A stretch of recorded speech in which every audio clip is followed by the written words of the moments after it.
सभी देशवासियों को गणतंत्र दिवस की बहुत बहुत बधाई। आज का दिन बहुत विशेष दिन है हम भारतवासियों के लिए। काफी लंबे समय की गुलामी के पश्चात हमारे देश को 1947 में आज़ादी मिली। बहुत संघर्ष के बाद, बड़ी कुर्बानियां देने के बाद उस आज़ादी का आनंद चखने को मिला। लेकिन उस समय हमारे देश का हमारा अपना संविधान नहीं था। संविधान का अर्थ होता है उस देश को चलाने के लिए नियम, कानून, कायदे, मर्यादा और नागरिकों के कर्तव्य के प्रति सभी प्रकार की जो व्यवस्थाएं हैं और जो नियमावली है कि किस प्रकार से इस देश में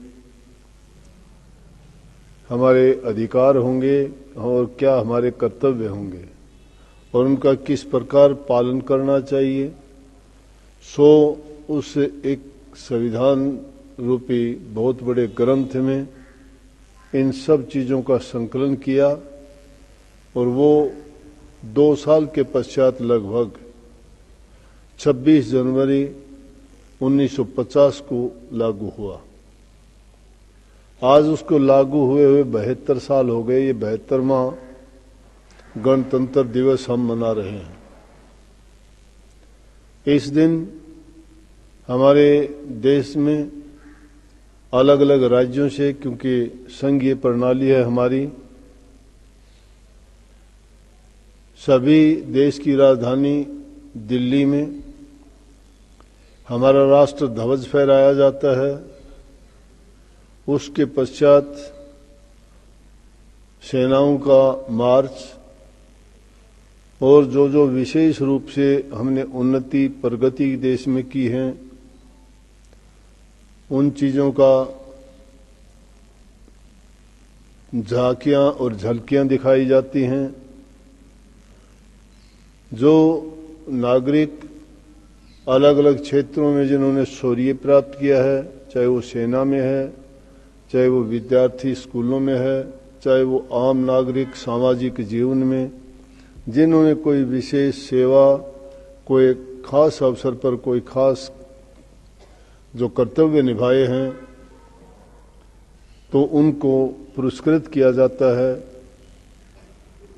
और बहुत हर्ष उल्लास से देशवासी जहां जिस जगह पे होते हैं उसी जगह पे अपने देश का तिरंगा झंडा फहरा के देश को सलाम करते हैं और उस आज़ादी का जश्न मनाते हैं।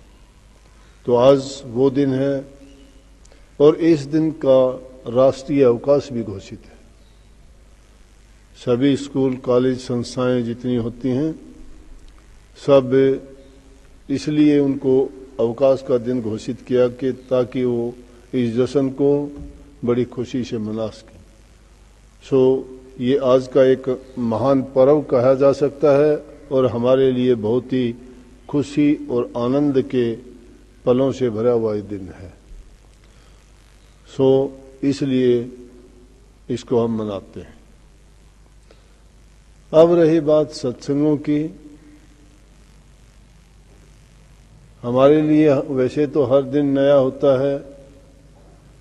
वो आज़ादी मिलने के बाद ही हम ठीक तरह से जीना, अपने इच्छा के अनुसार अपने अधिकारों का प्रयोग करना का अधिकार हमें मिला है। जब किसी दूसरे के गुलाम हो जाते हैं तो उसमें हम स्वतंत्र रूप से अपना कोई भी मनवांछित कार्य नहीं कर पाते। लेकिन जब स्वतंत्र हो जाते हैं तो जो जैसा चाहता है वैसा काम कर सकता है। जो आज अपनी आंखों से देखते हो, आपको पूरे अधिकार हैं कि देश के किसी भी हिस्से में जाके बसो, कहीं भी अपनी संपत्ति को ले जाके कहीं भी रख सकते हो, कहीं भी आप शिक्षा ग्रहण कर सकते हो। कोई आपके अधिकारों का हनन करता है, आपको परेशान करता है तो कानून का दरवाज़ा खटखटा सकते हो। तो ये सब चीज़ें हमें कहाँ से मिली? उस आज़ादी से मिली। लेकिन इसको दूसरी तरफ अगर देखेंगे तो जो आध्यात्मिक जीवन है उसमें हमारी रूह भी इसी प्रकार से किसी दूसरे के अधीन हो गई है, और ये भी अब से नहीं, युगों युगों से गुलाम है। और उस गुलामी में इसको कभी कभी तड़फ होती है, पहचान जान नहीं है, लेकिन जब कभी इसको सोचने का अवसर मिलता है फिर इसको पता लगता है कि हम भी किसी दूसरे के देश में और किसी दूसरे के अधीन काम कर रहे हैं। और वो कौन है? काल महाराज है, जिसमें इस संसार में उसी का शासन है। इन जीवों को उसने 4 श्रेणियों में बांट दिया है, भिन्न भिन्न उसके लिए वो श्रेणी बनाई हैं, और उनमें 84 लाख प्रकार की योनि हैं, कीट पतंगे से लेकर हाथी तक की योनियां। जीव उसमें कर्म करता है, कर्म करने का जो परिणाम भोगता है तो उस परिणाम के स्वरूप उसको अलग अलग योनियों में जाना पड़ता है। अगर अच्छे कर्म किए हैं, पुण्य कर्म किए हैं, नेक कर्म किए हैं तो उसको अच्छी जगह मिलती है। अगर किसी ने पाप कर्म किए हैं, बुरे काम किए हैं तो उनको नीची योनियां मिलती हैं। लेकिन उस योनियों में आने जाने के कारण इस रूह को जो तकलीफ होती है वो तो रूह जानती है। लेकिन इस जीव पर एक पाबंदी लगा दी गई थी कि ये जिस योनि में जाए, जिस हालात में जाए, उसी में जाके खुश रहे। परंतु और सभी योनियों में तो ये घूमती रही और घूमते घुमाते अपने कर्मों को कहीं भोगती रही, कहीं और बढ़ाती रही, लेकिन वो कर्म का भार हर जन्म में अपने साथ लेके चलती रही। क्यों चलती रही? कि उस कर्म के कर्ज को उतारने के लिए इसके पास कोई उद्यम, कोई तरीका और कोई साधना ऐसी नहीं थी। न इसको समझाने वाला था, न इसको बताने वाला था। लेकिन उस 84 के घेर घुमेर में घूमते फिरते जब इस रूह को कई जन्मों के इसके पुण्य कर्मों का फल प्राप्त हुआ तो इंसान का चोला मिला। इंसान का चोला मिला। इंसान के चोले में जब इसको एक ख्याल आया कि हाँ ये सूरत दुखी है, तो इन्होंने उसका रास्ता खोजा। तो संत सतगुरु जो मालिक के कुल के भेजे हुए इन जीवों के कल्याण और उद्धार के वास्ते इस संसार में आते हैं, उनकी शरण में जो जीव गए और उनकी शरण में जाके जो उनकी आज्ञा का पालन किया, उनके वचन की पाबंदी मानी, तो वो इस काल की जेल से छूटने का रास्ता उनको दिया। और कदम कदम पर संत सद्गुरु उस जीव के सहाय बने, और जिन जिन के लिए सहाय बने उनके उदाहरण बन गए, जिनको हम गीतों के रूप में गाते हैं। और परमात्मा को याद दिलाने की जरूरत नहीं, उसको तो हर जीव का, हर एक इंसान का, चाहे वो किसी भी योनि में हो, चाहे वो किसी भी रूप में है, तो सबका लेखा जोखा उसके सामने होता है। जो हम करते हैं वो देखता रहता है। दुखी हैं तो भी पता है, सुखी हैं तो भी पता है, लेकिन वो दुख सुख में उनका कोई लेना देना नहीं। वो जीव का अपना कर्म है, जीव करता है, उनकी तरफ से मना ही नहीं। लेकिन उनकी शरण जो प्राप्त कर जाता है, उनके लिए ये पक्का है कि उनको फिर इस जन्म मरण की रोग में, इस जन्म मरण के कारोबार में से निकाल देते हैं। तो उसके लिए जब हम देखते हैं कि जिन पर उनकी कृपा हुई, मौज हुई, जिन जीवों के फंद कटे और उनके कैसे कटे, किस तरह से उनको कौन सी चीज थी, तो उनको परमात्मा को सुनाने की जरूरत नहीं, आवाज देने से नहीं सुनता। वो तो मन की आवाज तुम्हारी निकलती है, सुनता है। पास में ही पुकार के देखो, वो सुनता है, सबकी सुनता है। ये हमें धोखा है कि वो देखता नहीं है, कि हम कोई छिपके कर्म करते हैं, कोई आंख मिचौनी का खेल नहीं। वो तो कण कण में मौजूद है, जहां कहीं जाओगे वहीं पे मौजूद है।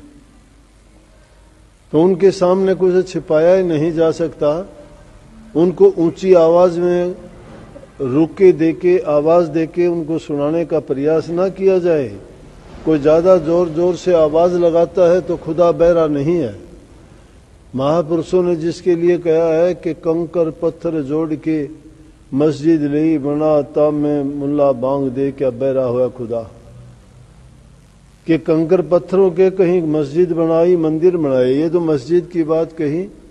ये मंदिर, मस्जिद, गुरुद्वारे जितने भी बनाए गए हैं, उनमें जाके अगर हम जोर जोर से आवाज देते हैं तो वो जरूरी नहीं है कि वो उनको बैठने का स्थान वही है। नहीं, उनका बैठने का स्थान तो वो दिल है जिसके अंदर सच्चाई है, जिसके अंदर प्यार है, जिसके अंदर श्रद्धा है, जिसके अंदर विश्वास है, और जो उनको अपने हाजिर नाजिर समझता है। जहां कहीं भी जाता है उनको हाजिर नाजिर जहां मानता है वहीं उसके पास।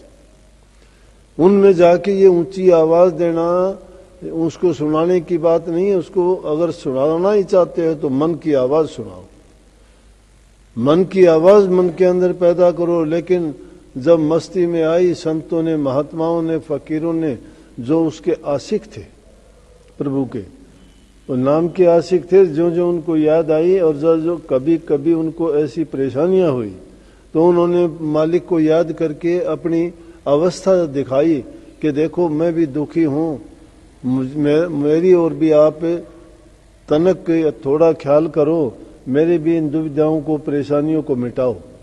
क्योंकि इंसान कोई भी नहीं चाहता वो दुखी रहे, कोई नहीं चाहता उसको दुख हो। न शरीर का दुख देख सकता है, न वो रूह का देख सकता है, न मन का देख सकता है। रूह का तो किसी किसी को पता है, लेकिन शरीर के दुख और मन के दुखों से तो त्रस्त हैं, उनको जान सकते हैं और उसी के लिए पुकार करते हैं।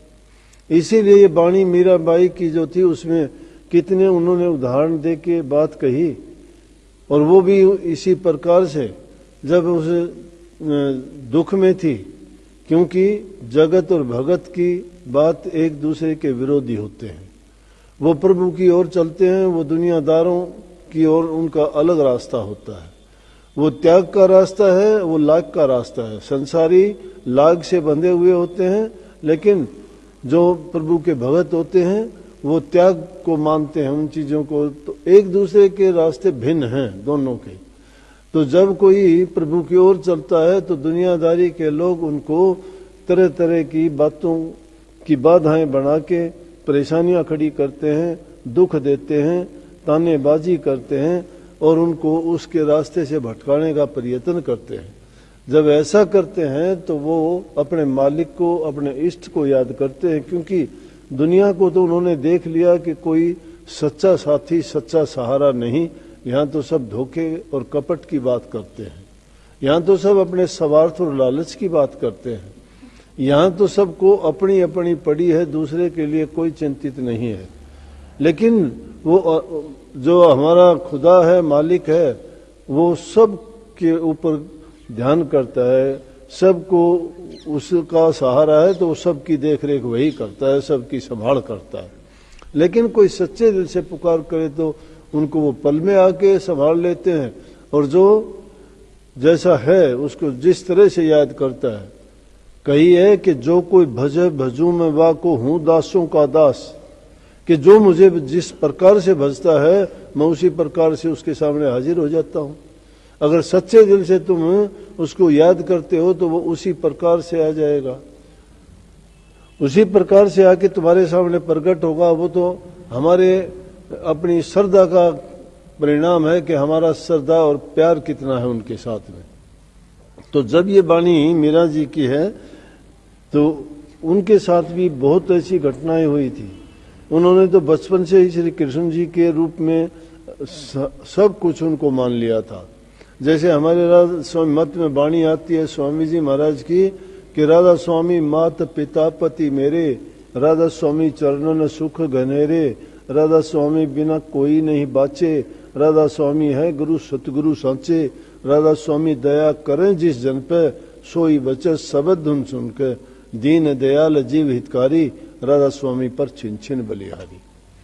तो ये क्यों कही कि राधा स्वामी मात पिता पति मेरे, कहने का मतलब कि वो हमारे सब कुछ हैं, हमारे पिता भी हैं, पति भी हैं, माँ भी हैं, बाप भी हैं, सब कुछ जो हमारे नाते दुनिया में मानते हैं वो हमारे उनके साथ सभी नाते हैं। तो इसीलिए मीरा जी के भी सभी नाते उन्होंने कृष्ण जी को हर रूप में मान लिया, भाई पिता बाप पति सब कुछ। और दुनियादारी के झमेले के जो आदमी नाते थे उन्होंने सब नाते बर्बाद कर दिया कि ये नाते कुछ नहीं मायने रखते, ये तो नाते स्वार्थ के हैं, स्वार्थ के संग लग के सब लोग अपना चाहते हैं, हित चाहते हैं, भला चाहते हैं, सुख चाहते हैं, लेकिन वही चीजें जब उनसे नहीं मिलते तो उनको छोड़ते हुए देर नहीं लगाते। तो मीरा जी ने क्या कही, उन्होंने भी इस दुख में कही, बहुत विरोध हुआ, उनके भक्ति के रास्ते से डिगाने का प्रयत्न किया, उनको कहा कि हम ऊंचे खानदान के हैं, मीरा तू हमारे खानदान में कैसे कहां से आ गई जो इन साधु मोढ़ों के चक्कर में पड़ गई, तू कहां ऊंची जाति की नीची जाति के तूने गुरु धारण कर लिया, ऐसी क्या भक्ति है, तुझे क्या मिलेगा। इसलिए इस लोक लाज के कारण, ये लोक लाज भी ऐसी बाधा है कि भक्ति के रास्ते से एकदम हटा देती है। उस लोक लाज के कारण उनके घर वालों ने क्या किया कि उसको जहर देने का प्रयत्न किया, अनेक बार उसको इतनी प्रताड़ना दी, इतने दुख दिए कि वो किसी तरह से उसको ये अपने इस मार्ग को छोड़ के, लेकिन वो अपनी प्रभु के श्री कृष्ण जी की भक्ति में मस्त होके गाती थी, बजाती थी, नाचती थी, उसको पता ही नहीं था क्योंकि वो दीवानी थी। और उस दीवानीपने में वो शब्द भी गाती रहती थी, हेरी मैं तो शब्द दीवानी, मेरा दर्द न जाने कोई, कि मेरा दर्द कौन समझता है, मेरा दर्द कौन समझता है, मेरे दर्द दिल में है। ये दर्द जो दूसरे मानते तो आध्यात्मिक दर्द को अध्यात्म प्रेमी जानते हैं, गुरु भक्त जानते हैं, वो प्रभु की भक्ति में जो ओतपोत होते हैं वो समझते हैं, वो उनका बैराग है, वो सच्चा इश्क, सच्ची लगन, सच्ची बिरह है। और जिनको वो सच्ची बिरह लग जाती है और फिर वो बहुत ज्यादा जब परेशान हो जाते हैं तो वो अपने इष्ट के सिवाय किसी को नहीं कहते, फिर उसको ताने भी देते हैं, उनको प्यार से भी कहते हैं, ताने भी देते हैं, उनको याद भी दिलाते हैं। इसी प्रकार मीरा जी की ये वाणी थी, ये वाणी थी। उस वाणी में क्या कहा उन्होंने, मेरी भी बनाइयो महाराज, शरण आए सबकी वाणी। उन्होंने क्या कहा कि जो आपकी शरण में आ जाते हैं उनकी आपने सबकी बनाई है। बनाई का मतलब उनकी सब समस्याएं मिटाई हैं, उनको सुलझा दिया आपने, उनको उन विपदाओं से आपदाओं से छुटा दिया, उनको स्वतंत्र करा दिया। तो अब मैं भी ऐसे बंधनों में पड़ी हूं, मेरी भी बनाओ। और जिन जिन की आपने बनाई, ध्रुव की आपने बनाई, प्रहलाद की आपने बनाई, द्रौपद सुधा की आपने बनाई, गज और गिरा की लड़ाई हुई तो हाथी को आपने बचाया। ये कितने कबीर औरों के भी कितनों के नाम लोगे जिन जिन की सहायता की कि धन्य भगत के खेत में जाके तूने अनाज उपचार दिया, नामदेव की तूने छान चपा दी, कबीर की तूने यज्ञ पूरी करवा दी, सैन भगत की जगह तू नाई बन के उसकी राजा की मालिश करके आया। आपने किसकी नहीं करी, जो भी जिसने जो आपकी शरण में आए उनकी सबकी संभाल करी।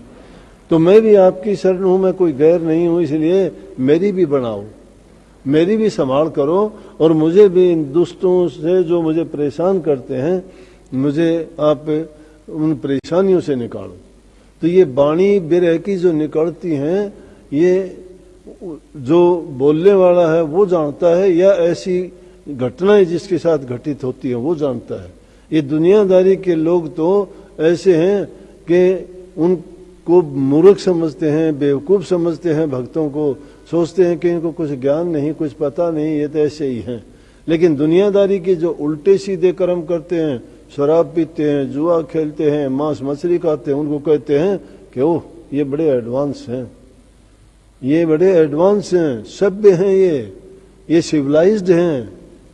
वो उनकी जो ऊंची सभ्यता के लोग जो बेहुदापन करते हैं उसको वो सिविलाइज्ड और अच्छे मानते हैं, और जो सादगी से जीवन बिताते हैं, अच्छे विचार और ख्यालात रखते हैं, जो बुराइयों से बचे हुए हैं, जो मांस मछली शराब कबाब से बचे हुए हैं, जिनकी मान मर्यादाएं और नियम हैं, जहाँ सास ससुर माँ बाप की सेवा की जाती है, जहाँ प्रभु की भक्ति के गीत गाए जाते हैं, जिनके मन पवित्र हैं, जो अपनी कमाई हक हलाल की करते हैं और ईमानदारी का और सच्चाई का जो जीवन जीते हैं, उनको मूर्ख नहीं, उनको तो सत्य के पुजारी समझो, वो प्रभु के भगत मानो, वही तो हरिजन हैं। हरि माने प्रभु और जन माने उसके लोग जो हरि की पूजा करते हैं, परमात्मा को हरदम अपने आसपास और कण कण में मौजूद मानते हैं, उनको तुम हरिजन मानो, उनको असभ्य नहीं, वो मूर्ख नहीं है। लेकिन बेहुदापन अगर किसी में आ जाता है, उनके खान पान की कोई मर्यादा नहीं, बोलचाल की कोई मर्यादा नहीं, रहने जीने के जिनके नियम नहीं, छोटे बड़े की जिसमें कदर नहीं, जबान में जिसके मिठास नहीं, ऊट पटांग जो बोलते हैं, किसी को कुछ कह देते हैं, किसी का दिल दुखाते हैं, किसी को किसी तरह से तड़पाते हैं, वो खुद तड़फेंगे, बचा नहीं सकता। ये कर्म का नियम है, दुनिया का सिद्धांत है। इसलिए संत और भक्तों ने कहा कि अच्छे काम करो, वो प्रभु के तुम दीवाने बनो, उनके आशिक बनो, सच्चे नाम के पुजारी बनो। उस प्रभु से जब प्रार्थना करके देखो कि तुम्हारी संभाल होती या नहीं होती, वो तुम्हें पल में दर्शन दे के छिन में निहाल कर देंगे।